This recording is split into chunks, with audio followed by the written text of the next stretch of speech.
সে আপনার বাধ্য হয়ে যাবে।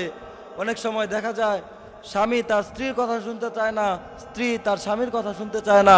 অনেক সন্তান আছে তার মা বাবার অবাধ্য, কিন্তু এমন হয়েছে যে সেই সন্তান বা সেই স্বামী স্ত্রী তার কাছে নেই, তাহলে সে কিভাবে বাধ্য করবে? শুধুমাত্র এই একটি আমল করুন, ইনশাআল্লাহ সে আপনার বাধ্য হয়ে যাবে। সেটি কিভাবে করতে হবে? একটি ফরজ নামাজের পর আপনি তার একটা ছবিকে হাতে নেবেন, ছবিকে হাতে নেওয়ার পরে একবার দুরূদ শরীফ পাঠ করবেন।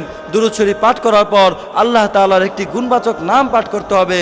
আল্লাহ তাআলার গুণবাচক নামের অনেক পাওয়ার রয়েছে, কেননা আল্লাহ তাআলা পবিত্র কুরআনের মধ্যে বলে দিয়েছেন, ওয়ালিল্লাহিল আসমাউল হুসনা।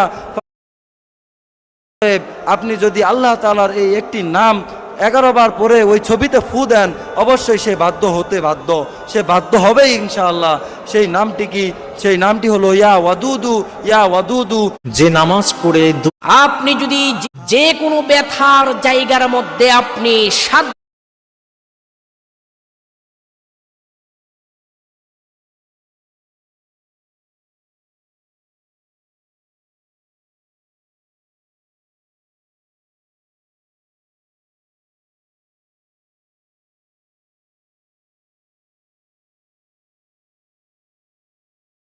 বৃহস্পতিবার রাতে আল্লাহ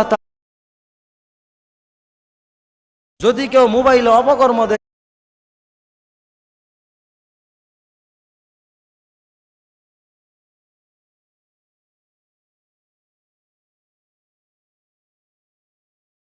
গভীর রাতে